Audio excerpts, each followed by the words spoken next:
Good evening. On behalf of the Johnson Controls team, Board of Education, Superintendent Potasic, I'd like to thank you for the opportunity to address the board this evening and discuss our concepts and ideas for the Lincoln Elementary renovation. As we understand that there's a lot of changes that are going through and talked about within the Jacksonville School District, and understand that there hasn't been a lot of renovations done over the last few years. 30, 35. And you understand that there's also other elementary schools that you're looking at doing some renovations with in the future too, as well as the Turner project that you've already started undertaking. Something to think about here is that the Lincoln Elementary School renovation will be the first renovation that will be completed even before the Turner project. So we understand the importance of the district to get it right. We've assembled a team of experts within their field to put together a successful response to the project and understand where your direction is and where you're going in the long term. There's a couple items here we want to focus on this evening. One, obviously, is the transformation of the Lincoln Elementary School. What could it potentially look like? Where do we see it going in the future? And how is that going to address the learning environment here at Lincoln Elementary? The second is speed of delivery. Steve has commented to us multiple times that we have to have this done before school starts in August. No questions. So we're going to explain tonight on how we can accomplish that task for the district. Finally, the balance of the cost of doing these improvements versus the impact to the community. We understand that this is a very key project for the community as well as future improvements for the Jacksonville School District. So we're excited and looking forward to sharing with you our ideas about how we can transform this building. I must be in the way of the machine.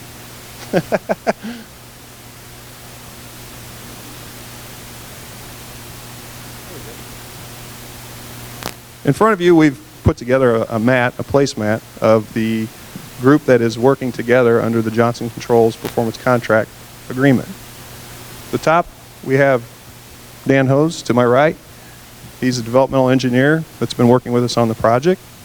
There are some familiar faces here as well. Tom Fitch with O'Shea Builders. He's been working with us on designing and implementing some of our solutions that we put together, as well as Steve Oliver. And obviously he may be familiar to the district as well. You might notice him. And obviously he's a Jacksonville graduate as well. What we want to talk a little bit more about is kind of the background of Johnson Controls and why it's important to take a good hard look at Johnson Controls as your provider. We've been in the performance contracting business for a number of years. We're actually a 130-year-old company, which obviously that means we've been doing this thing for quite a while. Our start actually came from the gentleman on the right side of the screen whose name is Warren Johnson. A little bit of a history lesson here. He's actually a professor, and he's noted for inventing the first thermostat, which is, why did he do that? He wanted to make sure that the students in his learning environment were comfortable. So that's how our company got founded many, many years ago. What else we are very proud of is our heritage of being a multinational company as well as a Fortune 66 company. And what that means to the district is that we have the financial backing to take care of anything that may happen during a performance contract. Also, we have a number of performance contracts in place already, over 2,500 all across the United States, as well as several local. So you'll have peace of mind knowing that there's a sense of security dealing with a company that can back up what they put in paper. What I'd like to do is turn it over to Steve Oliver and have him talk a little bit about transforming of the Lincoln Elementary School. Well, this is the fun stuff. You know, when you look at the idea of transforming a neighborhood elementary school like this, it not only has a huge impact on the students and the teachers, but it really can have a huge impact on the neighborhood and the community in whole. And you know, with this school being so close to the football field, it's obviously very visible in this community. It's going to get a lot of attention. So like Bruce said, we know you have to get this right. That's very important. We've done this dozens of times at multiple schools over the years and at various levels. Some, you know, very minor renovation to some very significant transformations. And from what we understand from your request for proposal, is this is somewhere in the middle. You know, we realize you have 6 elementary schools to renovate, so you have to balance that with the funds available. I'm gonna go through a few quick slides showing you what examples of what we've done at some other facilities just before and afters. But really what I want to focus on tonight is some of our ideas and thoughts of what you can do right here at Lincoln Elementary. Let me jump over here. It seems my pointer's not working. These are just some quick before and afters. Again, just, you know, when you have a dated facility, you know, just with classrooms with limited natural light, old finishes, they can have a significant transformation just with new windows, bringing in more natural light, new simple finishes, floor and ceiling, and not a lot of expense. You know, gymnasium spaces, just like this one, we're going to show you some images coming up here in a little bit of what you could do here. Simply refinishing the floor with some graphics, some wall painting, exposing some of the structure up here to get some more volume are easy, economical ways to really add a lot of life, a lot of wow to these spaces. And these we've done multiple schools over the years, just again refinishing floors and painting and exposing some structure. Cafeteria spaces like the one you've got just off to the side here can be very interesting in this building. We've got some ideas we want to show you how it could be really become the heart and soul of this building potentially. And you know, just again, some brightness, some light, some volume, some paint can go a long ways. This one in Champaign is a little more extensive. You know, before and after, we realize you're not looking at doing a tremendous amount on the exterior of this other than windows and a canopy potentially, but you know, this just goes to show you the high end of what could be done, and we realize this is not the level you're looking at here. But really, I want to focus our time on what are some ideas, what can this happen, what can happen to transform this building, and we'll look at what some of the possibilities. So obviously this is the exterior of Lincoln Elementary currently. One of the things that as we heard what some of the concerns were, and a possibility we were throwing out is the idea of maybe considering a separate parent drive. You know, your bus drop-off is over on the east side of the building, and you realize the water stands out in this ditch. Parents and so forth line up along here to pick up and drop off their kids, and they have to go through that water and ice. You know, maybe the district wants to consider a separate parent drop-off drive that actually students could get dropped off and they could queue up along this. And we're going to show you some images of potentially what an exterior canopy could look on this building, because visually the big impacts we see on the exterior of this building is new windows and potentially what could happen on this canopy. So the drive is just an optional thing we wanted to throw out that really might provide a nice feature for the school as well. So this is your current floor plan. We're showing some ideas. Obviously, we'd ultimately want your feedback on these. But in looking at this, obviously we realize one of the ideas is to create a more inviting, secure entrance. So right now, somebody has to get buzzed in from the outside. We can easily revise that so that these doors can be secured down so that a visitor during the day, when these doors are locked, could come into the vestibule, actually see into the office area and be buzzed into that space, and then that's how they would get into school. So they come into the reception and then back out through this space. So creating a little more inviting, secure entrance. We're showing an expanded administration area here with a potential for principal's office, conference room, storage and guidance. So expanding that space out. And again, we're showing designations possibly, and these can vary in a lot of ways, where first, second, third, fourth, fifth grade could be located, special ed down here. And then in this option, we were looking at the idea of what if we created a separate kindergarten wing down here where your cafeteria is right now. So kind of actually with the bus drop off here, this whole corner down here could be the kindergarten wing with toilets. You got one down here, adding one small one for this kindergarten room. And maybe they share an open gross motors area. And so that whole area of the building can be separated off and become really strictly focused on kindergarten. You know, one of the other things I mentioned was, you know, the whole idea of this cafeteria commons could really become the heart and soul of this building. And, you know, this is where your current auditorium is. And we're showing here the concept of actually filling that floor in so that it comes up to the elevation of the rest of the building, so it's fully accessible, and actually making that the cafeteria commons. The structure is set up, this volume right here is taller than the rest of the building. It's not quite as tall as this structure, but it steps up. And so it's really covered by a ceiling, and the structure is all there.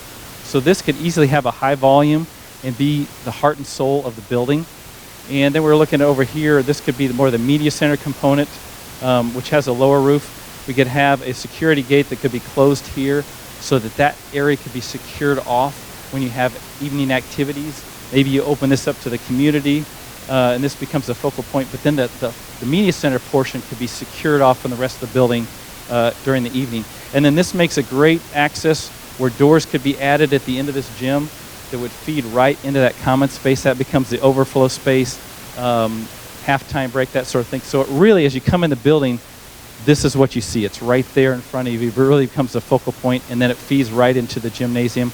The idea is that the servery could be within that space potentially as well.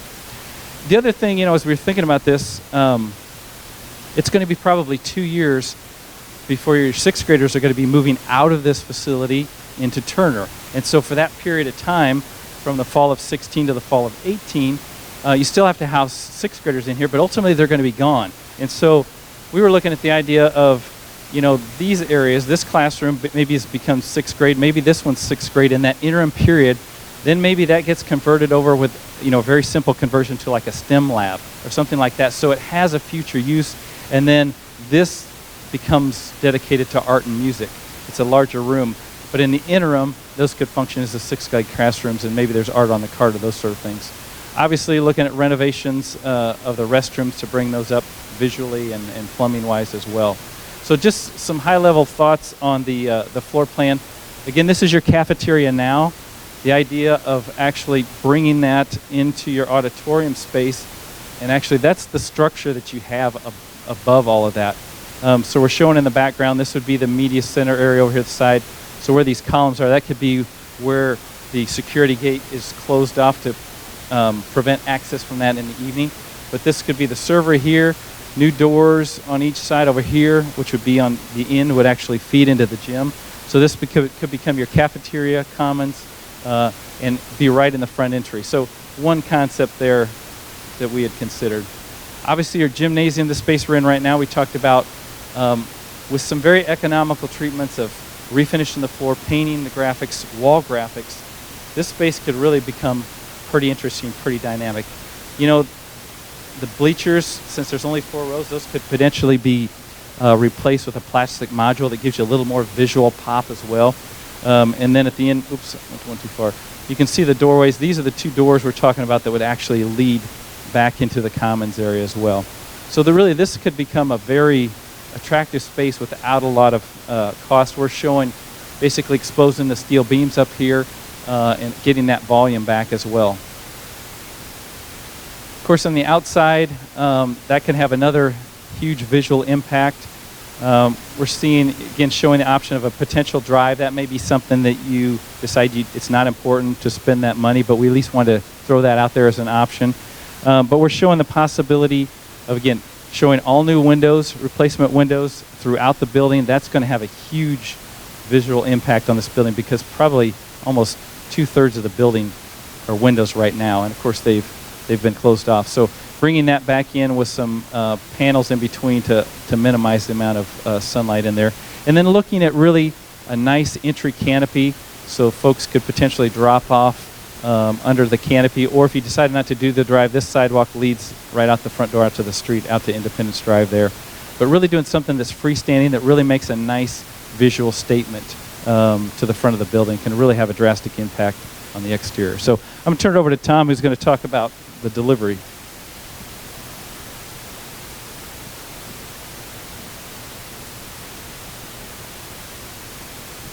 Thank you, Steve. First off, I would just like to say I am really happy to be back in front of you guys again. Very anxious to be here tonight and talk about what we can do.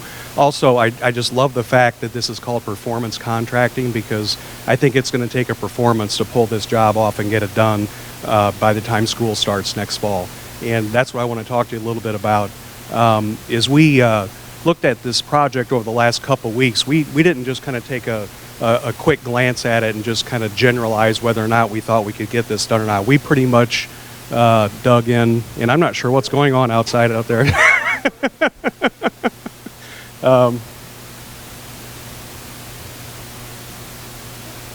Yeah, I think we're fine. So I haven't heard a siren go off, so I think we're good. So anyway, so we've dug in and we've really taken a hard look at what it would take to get this job done, and include all the scope of work that Steve talked about, all the different possibilities that we can look at to transform the school. And just to kind of boil it down to some conclusions, this is the plan that we know can work to get this project done. And it's going to require a lot of careful planning and some early mobilization in terms of getting some of the work done, especially with the asbestos that's in the building. But we would propose a plan that would get us working on removing that asbestos over winter break. And we know that there's going to be some logistics that would have to be worked out. And then also doing some of that asbestos removal even over spring break. But those are really critical periods of time to get some of that stuff done out of the way, so that come summertime when the students are walking out the front door, we're walking in the back door, prepared, mobilized, ready to go to get this thing done by the end of summer. With that, we might even have some components of the project that would not be disruptive to school operations that could occur outside the building that we want to undertake as well. So bottom line is, we can get this done by the end of summer and get your students into this transformed school in time for the fall semester.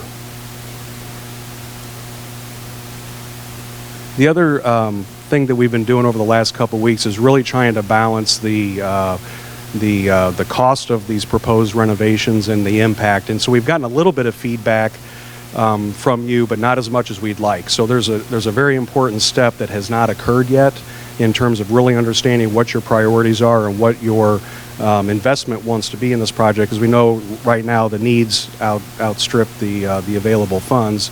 So we can't just go in and be willy-nilly with the scope and the cost. So we've kind of taken a pretty high-level view of all these different options, because we wanted to give you some feedback in terms of what kind of investment is this going to take, because that's got to be a question in your mind.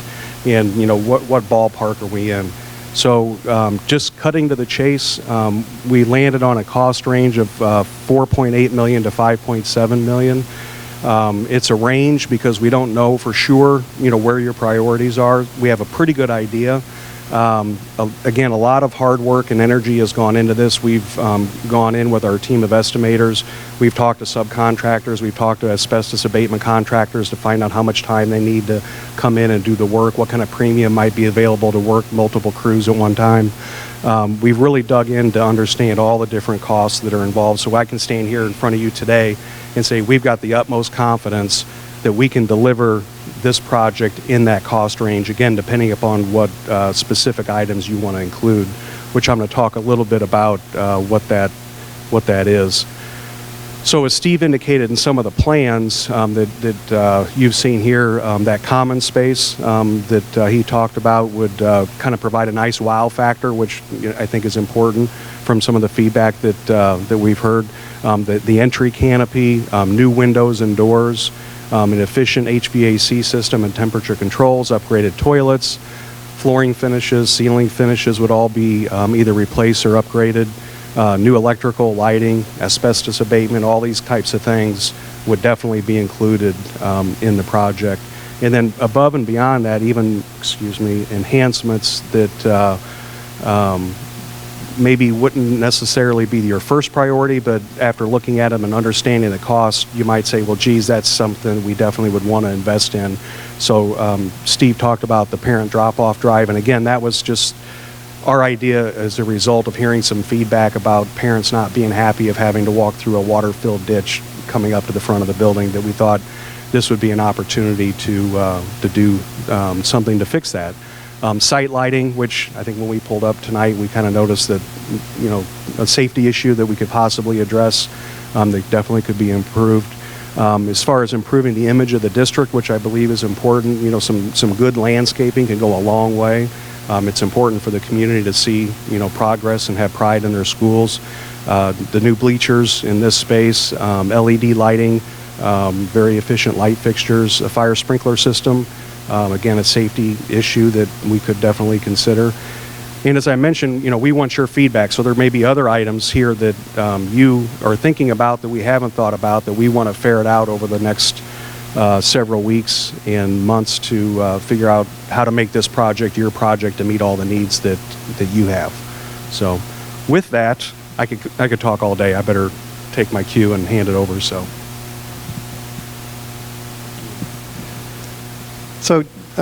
performance contracting with the Johnson Controls team is really a collaborative process, as Tom was saying. In evaluating all these considerations, we do use a lot of tools like building modeling. So we're going to look at utility costs with the building modeling. We can evaluate systems like the lighting to see whether like going to LED lighting is cost effective for the school. Or windows, what grade of windows do you use? Because our heating and air conditioning systems, because a small increase in the construction cost, in the initial construction cost, can have a huge effect on the operating cost over the 40-year life cycle of the building. Another item that we take into consideration is we have a grant writing team that looks at local, state, and federal grants. So if we can get a grant to help offset some of the construction costs and be able to get a more efficient system like a lighting system or HVAC, heating and air conditioning system, we'd definitely utilize a grant for the project.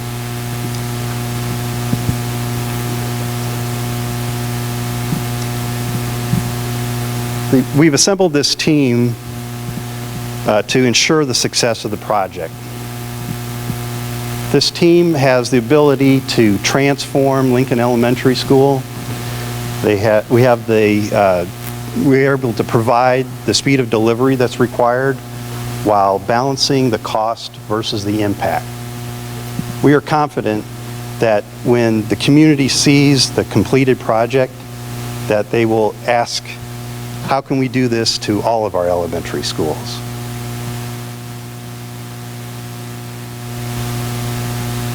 So we're open for any questions at this time. If we were to have a web-based control systems for HVAC, are those proprietary systems or not? No, the control systems would be BACnet, which is the most widely used protocol. Okay.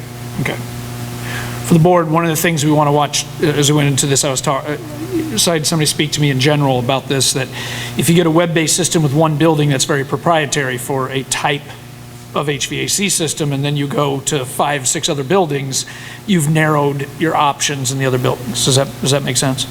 Narrowed your options or increased your number of systems.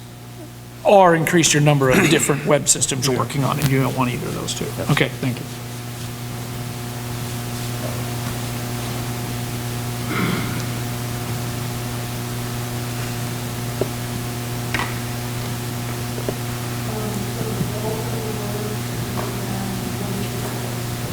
Correct.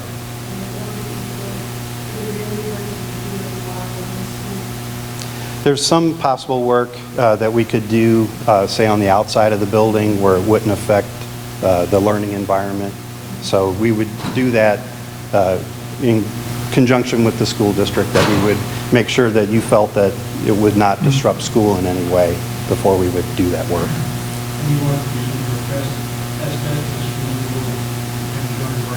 During break. Yeah, in order to accomplish all the work on time, Tom has evaluated that. Basically to gain access to the building in an efficient manner, we need to get the asbestos out ahead of time. So, that's one of those first steps that just has to happen. And if we could take advantage of the breaks, and we know that might be a little challenging, but the payoff is on the back end in terms of getting kids in here for the fall semester. So it's definitely doable. And like I said, I know it would be a challenge, but we're very, very confident we can make it work. But it would be a decision that would have to be made fairly soon. What type of asbestos removal would you do before the summer? Because, we can't take the tiles up off the floor. Well, but the kids are still going to be in here, though, after that. Actually can. A lot of districts do that just for this specific reason, is that every week we can gain with the abatement is the week we can focus on construction in the summer. So we've had a number of districts, they abate the floors and they actually have class for that last semester on concrete floors.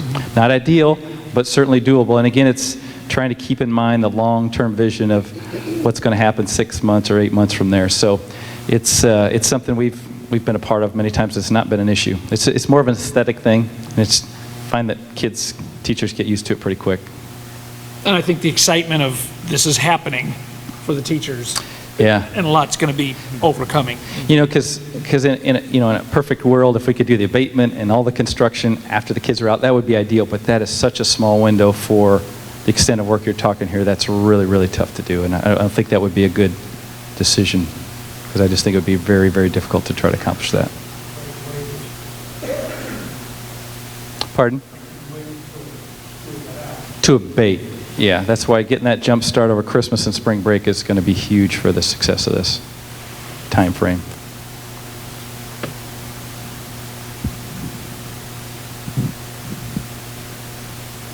Other questions?